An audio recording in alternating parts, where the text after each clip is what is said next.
Hello नमस्कार, welcome to inculcate learning. आज हम बहुत बेसिक जो है चीज करने वाले हैं फिलोसफी और स्कूल्स ऑफ फिलोसफी के बारे में।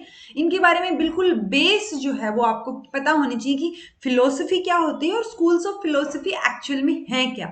तो वो चीज हम बात करेंगे। इसके बाद जो है हम डिटेल में एक एक स्कूल ऑफ फिलोसफी के बारे में बात करेंगे। So this is presented by me Raveena. अगर आपको वीडियोस इंपॉर्टेंट और हेल्पफुल लग रही हैं तो लाइक शेयर और सब्सक्राइब जो है आप इनकलकेट लर्निंग को कर सकते हैं। सबसे पहले बात करते हैं फिलोसफी होती क्या है। तो दो मीनिंग हम देख सकते हैं, एक ग्रीक वर्ड्स के अकॉर्डिंग और दूसरा इंडियन पॉइंट ऑफ व्यू के अकॉर्डिंग कि मतलब क्या है एक्चुअल में फिलोसफी का या दर्शन शास्त्र का। तो ग्रीक वर्ड्स में देखें तो ये दो वर्ड से बना है, फिलो प्लस सोफिया, यानी लव फॉर विजडम। ठीक है जी। इंडियन पॉइंट ऑफ व्यू से देखें तो संस्कृत में दर्शना वर्ड जो है वो रिजेंबल करता है फिलोसफी के मतलब से। यानी दर्शना में क्या है, दर्शन शास्त्र है ना, तो दर्शना, तो उसमें दर्श जो है वो क्या है, टू सी, टू लुक या टू व्यू, देखना। बेसिकली किस चीज को देखना, यानी कि नेचर ऑफ रियलिटी। तो आपको जब आप रियलिटी को देखना शुरू करते हैं या आपका एक किसी भी चीज को लेके एक पॉइंट ऑफ व्यू जब बनता है, ठीक है, विजडम को लेके, तो ये लव ऑफ विजडम या दर्शना क्या है, फिलोसफी है। ठीक है। प्लेटो के अकॉर्डिंग अगर हम फिलोसफी की डेफिनेशन देखें तो फिलोसफी क्या है, process of constant questioning and questioning necessarily takes the form of dialogue. यानी आप कॉन्स्टेंटली क्वेश्चन करते हैं चीजों को। जैसे आइडियलिज्म अलग चीज के लिए क्वेश्चन करेगा कि आइडियाज ही सबसे सुप्रीम हैं। तो आप किसी चीज को जब मानने लग जाते हैं, जब आपकी एक धारणा बन जाती है, एक लंबे टाइम पीरियड के बाद उस धारणा को, या अगर वो धारणा काफी फेमस हो जाए तो उसको हम क्या बोल देते हैं, फिलोसफी। अब मेरी अपनी फिलोसफी हो सकती है किसी पर्टिकुलर चीज को लेके, आपकी अपनी हो सकती है, यानी एक पॉइंट ऑफ व्यू कि आप किसी चीज के लिए क्या सोचते हैं, आपके उसूल क्या है, आदर्श क्या है। तो वही चीज क्या है, फिलोसफी है। और वो कांस्टेंट क्वेश्चनिंग जो है वो एक टाइम पे डायलॉग की फॉर्म ले लेती है। ये प्लेटो का कहना है। आई होप आपको फिलोसफी की डेफिनेशन या फिलोसफी एक्चुअल में क्या होती है वो समझ आई होगी। जब हम फिलोसफी की बात करते हैं या ब्रांचेस ऑफ फिलोसफी में बहुत सारी आ जाती है, लेकिन मेजर जो बिल्कुल बेसिक हैं तीन, वो आपको पता होनी चाहिए। मेटाफिजिक्स, एपिस्टेमोलॉजी और एक्सियोलॉजी। मेटाफिजिक्स में नेचर ऑफ रियलिटी, कि रियल एक्चुअल में कैसा नेचर है रियलिटी का, उसकी बात करेंगे। एपिस्टेमोलॉजी में थियरी के बारे में कि वो कैसे आई। ठीक है। एक्सियोलॉजी में थियरीज ऑफ वैल्यूज, वैल्यूज से रिलेटेड जो चीजें होंगी वो एक्सियोलॉजी में आएंगी। तो एक बार इनकी डेफिनेशन देख लेते हैं। मेटाफिजिक्स क्या है, एरिया ऑफ फिलोसफी, क्योंकि ऑब्वियसली हमने ब्रांचेस पढ़ी है ना ये फिलोसफी की, तो उसमें क्या होगा कि कोई पर्टिकुलर चीज हम पढ़ रहे होंगे। जैसे हम बायोलॉजिकल साइंस बोलते हैं, उसमें हम बॉटनी, जूलॉजी, ये सब चीजें पढ़ते हैं। हमने हिस्ट्री बोला, उसमें हम कोई अलग अलग मॉडर्न हिस्ट्री, एंशियंट हिस्ट्री, तो वो क्या है, ब्रांचेस हो गई उसकी। तो फिलोसफी में ये तीन ब्रांचेस बहुत इंपॉर्टेंट है, और कुछ नहीं तो आपको ये तीन पता होनी चाहिए। तो मेटाफिजिक्स क्या है, फिलोसफी का वो एरिया है जो किससे डील करता है, nature of existence, truth and knowledge, की जो चीज एग्जिस्ट करती है। बेसिकली जैसे हम आइडियलिज्म बोल रहे हैं, तो आइडियलिज्म में आइडियाज आर सुप्रीम। ठीक है। तो वो क्या है, वो मेटाफिजिक्स है कि वो आइडियाज को इंपॉर्टेंस दे रहे हैं। बेसिकली जो नेचर है, जो एग्जिस्ट कर रहा है, ट्रूथ है, नॉलेज है, जिसको वो मानते हैं, वो क्या है। ठीक है। अब एपिस्टेमोलॉजी क्या है कि वो जो नेचर है नॉलेज का, वो कैसे है, आप उसको इन्वेस्टिगेट करेंगे कि आपको पता कैसे चला, प्रोसेस ऑफ नोइंग। ठीक है। So investigates the nature of knowledge with regards to its methods, validity, scope and distinction between justified belief and opinion। कि आप जो ओपिनियन दे रहे हैं, अब हमने ये बोल दिया कि आइडियाज जो है वो सुप्रीम है, लेकिन वो आइडियाज सुप्रीम किस लिए बोल रहे हैं, आपका वो बिलीफ, ओपिनियन, उसको आप जस्टिफाई कीजिए ना। तो वो क्या है, एपिस्टेमोलॉजी।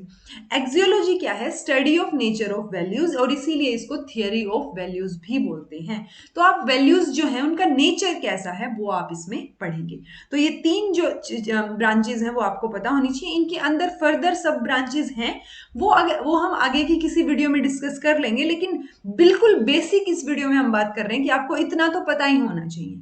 अब दो तरीके के स्कूल्स हम पढ़ते हैं, वेस्टर्न स्कूल और इंडियन स्कूल्स ऑफ फिलोसफी। अब जो इंडियन स्कूल्स ऑफ फिलोसफी हैं उसमें दो पार्ट हैं, ऑर्थोडॉक्स सिस्टम और अनऑर्थोडॉक्स सिस्टम। ऑर्थोडॉक्स सिस्टम क्या है, जो वेदास के अकॉर्डिंग बने हैं या वेदास को कहीं ना कहीं फॉलो कर रहे हैं, या वेदास उसका बेसिस है। ठीक है, बेस है, वेद जो वेदा है, वेद हैं।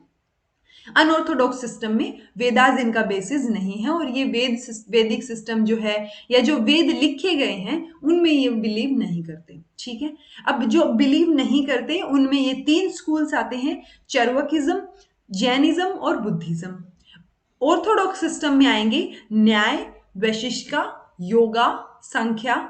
इसको अब कई बार ना हम इंग्लिश में अलग प्रोनाउंस करेंगे और हिंदी में अलग प्रोनाउंस करेंगे, तो संख्या भी बोल देते हैं हिंदी में, लेकिन अगर हम सांख्य फिलोसफी बोलते हैं अगर हम इंग्लिश में बोलें। एक है पूर्व मीमांसा और एक है उत्तर मीमांसा, और जो उत्तर मीमांसा है, उत्तर यानी बाद में, ठीक है, तो जो उत्तर मीमांसा है उसी को हम वेदांता या वैदिक, जो वैदिक वाला पोर्शन है ना वेदांता वाला, उसको हम उत्तर मीमांसा को ही वेदांता बोलते हैं। ठीक है, वेस्टर्न फिलोसफी में ये 6 स्कूल्स हैं, idealism, realism, naturalism, pragmatism, Marxism और एग्जिस्टेंशियलिज्म।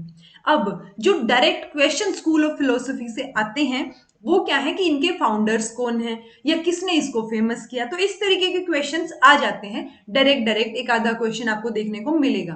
तो अब हम बात करते हैं कि जैसे वेस्टर्न फिलोसफी है उसमें किस आइडियलिज्म के फाउंडर कौन है, रियलिज्म के फाउंडर कौन है, तो हम एक बार इनके फाउंडर्स की बात करेंगे आगे। जैसे कि आइडियलिज्म जो है वो ग्रीक फिलोसोफर प्लेटो ने जो है वो फाउंड किया था, तो आपको प्लेटो और आइडियलिज्म ये नाम याद होना चाहिए। रियलिज्म की बात करें तो फाउंडर या फादर ऑफ रियलिज्म भी बोलते हैं एरिस्टोटल को, और ऐसे ही प्लेटो को फादर ऑफ आइडियलिज्म भी बोलते हैं। तो आपको ये नाम याद रखने हैं, मतलब ये इंपॉर्टेंट है जब आप स्कूल ऑफ फिलोसफी की बात करते हैं। अगर आपको ये नाम एक बार याद हो गए तो आप चीजों को फिर रिलेट करने लगेंगे। जब हम आइडियलिज्म कंप्लीट डिटेल में पढ़ेंगे तो आपको आगे फर्दर वो नाम भी याद रखने जो आइडियलिज्म को सपोर्ट करते थे। ठीक है, तो वो चीजें आपको ध्यान रखनी है।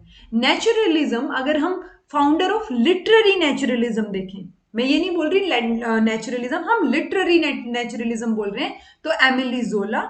और नेचुरलिज्म को सबसे ज्यादा फेमस या किसके नाम से ज्यादा जाना जाता है तो वो है रूसे।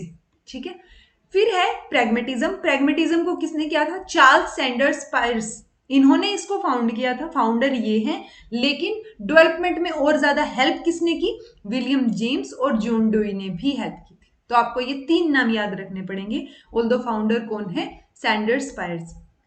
मार्क्सिज्म कार्ल मार्क्स ने किया था, फाउंडर कौन हो गए? Karl Marx. और इंपॉर्टेंट कंट्रीब्यूशन किसका रहा है? उन्हीं के एक फ्रेंड थे, फ्रेडरिच एंगल्स। एग्जिस्टेंशियलिज्म, अब एग्जिस्टेंशियलिज्म में 2 क्वेश्चन अक्सर पूछे जाते हैं कि 19th सेंचुरी में फाउंडर कौन थे और 20th सेंचुरी में कौन थे। क्योंकि 19th सेंचुरी में फाउंडर तो अब कौन रहेंगे? जो जिसने पहले फाउंड किया है, यानी कि सोरेन किरकेगार्ड। लेकिन कई बार पूछ लिया जाता है कि 20th सेंचुरी में फाउंडर कौन थे या किसने इसको ज्यादा प्रोपेगेट किया, तो वो है जीन पॉल सार्ट्रे। वो 20th सेंचुरी में आपने नाम याद रखना है। तो आपको फर्दर हम जब इनको अलग अलग करेंगे नेक्स्ट वीडियोस में, तो आइडियलिज्म को फॉलो करने वाले बहुत सारे लोग होंगे, रियलिज्म को फॉलो करने वाले या रियलिज्म की फिलोसफी से कनेक्ट करने वाले, ऐसे ही नेचुरलिज्म में, प्रैग्मेटिज्म में। तो वो नाम तो आपको ध्यान रखने हैं, लेकिन सबसे इंपॉर्टेंट अगर आपको पूछा जाए तो ये जो नाम है इनके फाउंडर्स के, वो मोस्ट इंपॉर्टेंट है, ये तो आपको मिनिमम पता होने चाहिए। अब हम एक और बात करते हैं कि इनको इंडियन स्कूल्स ऑफ फिलोसफी जो है उसमें ऑर्थोडॉक्स और अनऑर्थोडॉक्स पढ़ा था, ये जो हमने फिलोसफी पढ़ी थी इनके फाउंडर्स कौन है, तो ये भी नाम आपको ध्यान होने चाहिए। ऑर्थोडॉक्स सिस्टम में न्याय जो है उसके फाउंडर कौन है? गौतम, या प्रोपेनेंट हम बोल देते हैं कई बार फाउंडर की बजाय। यूजुअली फाउंडर वर्ड हम यहाँ वेस्टर्न फिलोसफी में यूज करते हैं और यहाँ पे हम प्रोपेनेंट वर्ड यूज करते हैं कि किसने उसको फैलाया या कहाँ से शुरुआत हुई। वैशेषिका में कनाडा, योगा में पतंजलि, सांख्या के कपिला, पूर्व मीमांसा के जैमिनी और उत्तर मीमांसा के शंकरा। ये नाम बहुत इंपॉर्टेंट है, मैं बार बार बोल रही हूँ, आपको ये याद रखने हैं अगर आप यूजीसी नेट का पेपर दे रहे हैं। अनऑर्थोडॉक्स में चार्वाकिज्म, जिसको इसके इनके प्रोपोनेंट कौन है? चार्वाका। जैनिज्म के वर्धमाना महावीरा, जो महावीर रहे हैं, और बुद्धिज्म के गौतम बुद्ध। तो गौतम बुद्ध यहाँ भी है और एक न्याय में भी गौतमा है, तो ये 2 अलग अलग हैं। आपको यहाँ पे गौतम बुद्ध मिलेगा बुद्धिज्म में, या सिद्धार्थ कई बार बोल दें क्योंकि उनका पहले का नाम, शुरुआती नाम जो है वो सिद्धार्थ था। न्याय जो है वो गौतमा। तो ये नाम जो है फिलोसफी के आपको ध्यान रखने हैं। फिलोसफी होती क्या है वो हमने आज बात की। So this was all about today. Thank you so much for watching. Comment करके जरूर बताइएगा कि आपको चीजें समझ आई या नहीं आई। ठीक है, थैंक यू।